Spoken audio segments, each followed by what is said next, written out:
Ah ouais, certains ils m'ont pas loupé hier par rapport au maillot. Les frères, je vois qu'il y a beaucoup de nouveaux, déjà c'est un point positif. Il y a beaucoup de nouveaux sur la chaîne qui connaissent pas encore ma philosophie vis-à-vis des clubs, du football en général et de la vie et de ses problèmes. On va faire un peu de philosophie pour cette intro. Les gars, quand tu as un frère qui est pour le Real Madrid, moi je ne l'ai pas choisi, il fait ce qu'il veut et en plus de ça, ça pimente un peu les classicos. C'est bon enfant, même si j'aurais aimé que tout le monde soit pour Barcelone évidemment, mais je ne décide pas de ça. Donc quand le sponsor me demande de mettre en avant certains maillots et quand mon frère me demande le maillot du Real Madrid, vous pensez que je vais lui dire non, non, je vais pas le prendre parce que Laporta il va pas être content. Même Laporta il s'en fout, je vous rassure. Même Laporta s'il me voit présenter le maillot à mon frère du Real, il en a que faire. Il va me dire mais fais, hein, je m'en fous moi. Je vois pas que j'ai plein de problèmes avec le fair play financier, qu'est-ce que je m'en fous. Non, sincèrement les gars, il y a rien à prendre mal. J'ai vu certains ils l'ont pris avec humour en me disant ah moi j'ai skip ce passage de la vidéo. Vous en avez le droit, j'aurais probablement fait pareil. Moi aussi ça m'intéresse pas.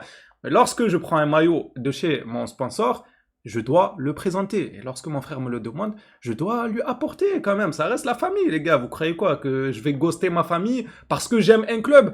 Doucement. Ou bien ceux qui sont pas contents, parce qu'il y en a, ils rigolent. C'est ok, il n'y a aucun souci. Ceux qui rigolent, on est ensemble, clairement. Mais ceux qui sont sérieux, premier degré et tout, faites-moi un virement. Voilà, vous êtes pas content, faites un virement. Moi, je vous donne mon compte bancaire. Vous m'envoyez des sous, comme ça, je me nourris. Et on n'en parle plus et vous ne verrez plus de maillot de l'arbitre. Ouais, parce que c'était le maillot de l'arbitre que j'ai présenté. Ah, je rigole évidemment, mais faut prendre du recul, les frères. On va commencer cette vidéo actualité. On a pas mal d'informations concernant Jean Vergili qui s'engage du côté de Majorque avec un deal qui, pour moi, était correct. Beaucoup ont critiqué, ont dit que, encore une fois, le Barça se fait avoir.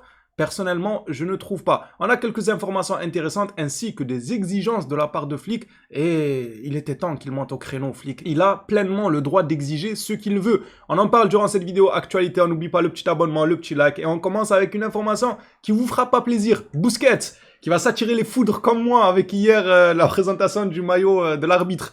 Dembélé est le favori pour le Ballon d'Or selon Busquets. En vrai, est-ce que ça serait un scandale? J'ai l'impression que cette année-là, le Ballon d'Or, ça sera pas le scandale du siècle. Alors oui, pour moi, c'est Yamal. Pour moi, Dembélé a passé la plupart de sa carrière blessé, en dessous de tout. Il n'a jamais été dans le top 30. Et pour une fois qu'il intègre le top 30, hop, c'est le vainqueur. Dans une équipe qui gérait déjà tout, qui n'avait pas forcément besoin d'un Dembélé pour faire pencher les matchs, que ce soit en Ligue 1 ou en Ligue des Champions. Kvara a été excellent. Barcola, Désiré, ils ont eu des joueurs solides, ainsi que Hakimi. Hakimi, lui, il a la régularité. Saison après saison, il a déjà intégré le top 30, il a confirmé dans plusieurs championnats, dans plusieurs clubs. Vous connaissez mon point de vue. Pour moi, c'est Yamal. Parce qu'il a le caractère impressionnant sur le terrain et qui peut faire changer un match à lui tout seul. Maintenant, si c'est Dembélé qui le prend, je me dirais Nasser, il a donné un chèque et c'est pas le scandale du siècle, c'est tout. Busquets, lui, estime que c'est Dembélé qui le mérite. On va lire ça ensemble. Ça peut faire mal à certains. Moi, vous connaissez, les gars, le football. Chacun a son avis. Faut prendre du recul et abat le clubisme. C'est pas parce qu'on est pour un club qu'on ne doit pas dire que certains joueurs sont bons. J'ai horreur de ça. Vous connaissez déjà ma philosophie sur le sujet et de ce fait, je n'en veux pas à Busquets. Il a le droit de dire peu importe qui mérite le Ballon d'Or, c'est son avis.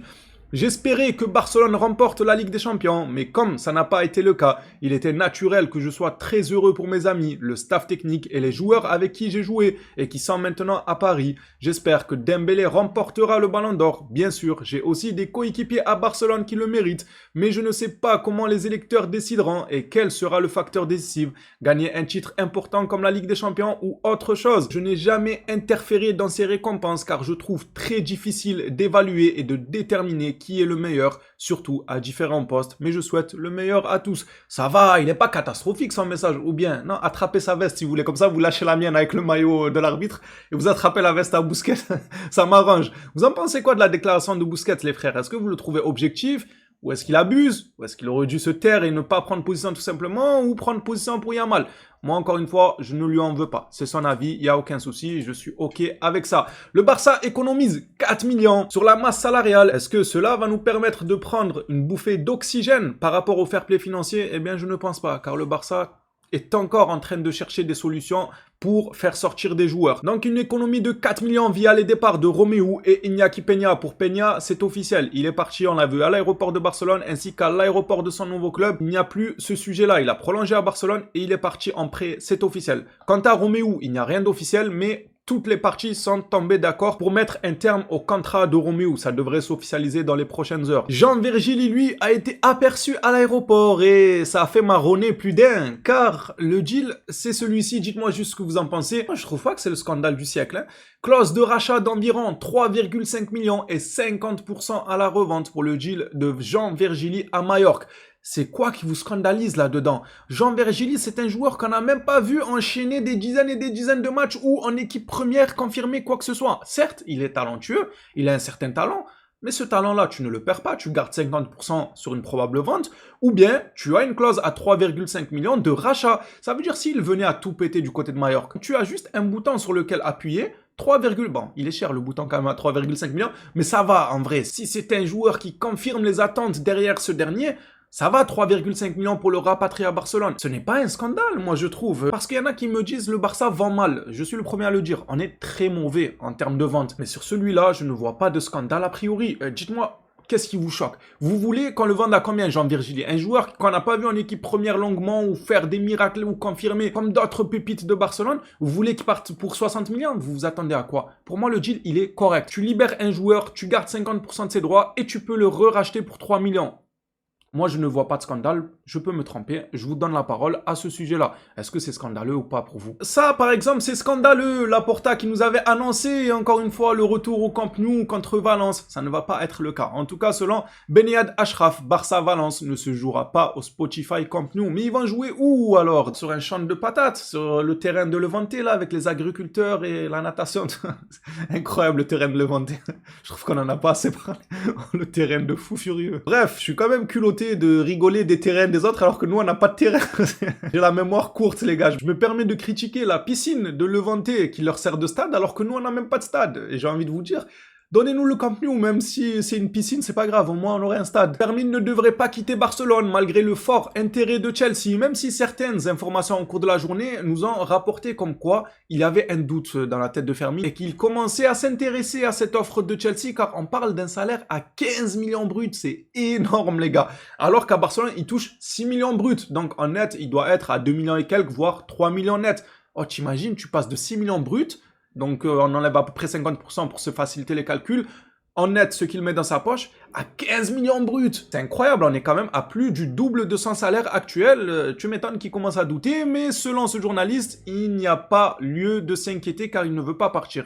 Bien que l'intérêt de Chelsea soit réel et que le Barça puisse accepter une bonne offre, Fermin n'envisage même pas de quitter le club, il veut simplement rester et je doute fortement qu'il change d'avis d'ici la fin du mercato. Dans un autre communiqué, on nous a précisé que Deco et le Barça n'entameraient aucune discussion avec Chelsea à moins de 70 millions. Donc si le deal venait à se faire, ça sera aux alentours des 70 millions et pas moins. Nous verrons bien ce que nous réservent ces derniers jours de mercato. Ça, c'est encore un scandale pour moi incompréhensible, mais c'est Ancelotti, le sélectionneur là-bas au Brésil. Est-ce que je dois en dire plus? Je pense pas. Sport rapporte que le club va entamer des négociations avec la Fédération brésilienne de football pour permettre à Rafinha de revenir à Barcelone après sa participation au match du Brésil contre le Chili. Le club considère que la participation de Rafinha au match contre la Bolivie est inutile et pourrait lui porter préjudice ainsi qu'au club. L'objectif est d'éviter de l'épuiser avant son retour en équipe. Peut-être qu'il y en a qui sont pas au courant. Pourquoi je dis que c'était un scandale? Parce que le monsieur là, Ancelotti, il n'a pas sélectionné Vinicius, il n'a pas sélectionné Rodrigo. Bon, il a pris les Martinelli et tout, mais j'ai envie de vous dire, Martinelli quoi. Mais parlons Espagne, parlons joueurs rivaux. Vous savez, Barça, Real, Vinicius, Rodrigo, Rafinha. Il a décidé de prendre Rafinha, mais pas Vinicius et Rodrigo. Certains m'ont dit que c'était dû à leur niveau, c'est faux. C'est pas non plus catastrophique, Rodrigo et Vinicius, surtout pour affronter le Chili et la Bolivie. Tranquille, abusez pas. C'est quand même des têtes d'affiche là-bas au Brésil. Vinicius, c'est quelqu'un là-bas, les gars. Donc, il le prendrait même s'il est dans, soi-disant, un moment de flottement. Même si moi, je ne vois pas forcément un moment de grand flottement jusqu'à l'empêcher d'aller en sélection. Je ne le vois pas. Pour moi, il devait être sélectionné. Mais Ancelotti ne l'a pas pris. Parce qu'il y a ce fameux match compliqué en Bolivie. C'est pour ça que le Barça souhaite négocier. Il souhaite laisser Rafinha jouer au Chili. Par contre, pour la Bolivie, ils ne veulent pas. Pourquoi? Parce qu'il y a une histoire d'altitude, il joue très haut, je sais pas, il joue sur la Lune en Bolivie, du coup, ça manque d'oxygène. En plus de ça, tu as les 5 ou 6 heures de décalage horaire avec l'Espagne et son retour, c'est pas évident. Ça veut dire le joueur, il va puiser dans ses ressources, et ce qui fait peine à voir, c'est que ceux du Real, ils sont tranquilles. Eux, ils puissent pas dans leurs ressources en jouant sur la lune en Bolivie avec un manque d'oxygène, des gros masques d'oxygène pendant le match. Eux, c'est ok. Il y a que Rafinha. Tu m'étonnes que le club veuille négocier. J'espère qu'ils feront entendre raison à la fédération brésilienne, même si ça m'étonnerait, mais pourquoi pas? On espère que Rafinha soit épargné de ça, parce qu'il va revenir lessivé. Ça veut dire lors de son retour de cette trêve, ce match et le décalage horaire, il lui faudra peut-être un laps de temps pour se remettre de ce fameux match, ce fameux voyage et le décalage horaire. C'est pour ça que le Barça sort un peu les griffes pour dire comment ça, laissez-le rentrer plus tôt. Je sais pas s'ils vont y arriver ou pas, mais c'est déjà une bonne initiative de montrer son mécontentement. Une excellente nouvelle pour retrouver un peu le sourire. Selon l'ASER, le Barça s'attend à ce que Marc Bernal reçoive l'autorisation médicale et qu'il revienne jouer pour le match du 13-14 septembre contre Valence. Incroyable. Et le joueur lui-même, Bernal, a mis sur ses réseaux sociaux en ligne une photo avec un petit logo écrit BAC. Et il a mis la photo de sa blessure en plus. Lorsqu'il sort accompagné des soigneurs de Barcelone, il a écrit dessus BAC. Back to back. Il est de retour. Et ça, c'est une excellente nouvelle. Hâte de le revoir refouler les terrains. Évidemment, ça se verra petit à petit. Il ne sera pas titulaire directement. Je pense qu'en tant que supporter, on attend tous ce moment-là. Le retour de Bernal pour voir un peu si ça l'a tant impacté que ça, cette blessure ou pas. Parce qu'avant la blessure, il avait montré tellement de belles choses. Pour terminer cette vidéo actualité, on finit par un ordre. Oui, un ordre sur vous. Exécutez seulement. Le caporal Flick a parlé. Flick a exigé au club que personne parte. Vous avez compris? Donc, personne ne part. Et je devrais même dire que Flick aurait le droit d'exiger une arrivée. Un joueur en défense centrale qui vienne. On a vu quelques informations dans ce sens. Moi, en tout cas, j'ai vu certains journalistes nous dire que Flick aurait demandé à Barcelone de prendre un défenseur central lors des derniers jours du mercato. Est-ce que c'est une vérité ou pas? Je ne saurais pas vous le confirmer. Par contre, que Flick exige que personne ne parte, ça, je peux vous le confirmer, étant donné que c'est Flick lui-même qui nous l'a dit en conférence de presse, qui voulait garder Casado, il veut garder Fermin, il a besoin de tout le monde et que la saison va être longue. Maintenant, dans le sens des arrivées, je ne sais pas si Flick a réellement exigé quelque chose ou pas. Quoi qu'il en soit, il en a le droit, tout simplement. Les phénomènes, ça sera tout pour cette vidéo actualité. Hâte d'avoir vos retours dans l'espace commentaire. On s'attrape à la prochaine sur le FC Barcelone. D'ici là, prenez soin de vous, les Blaugrana.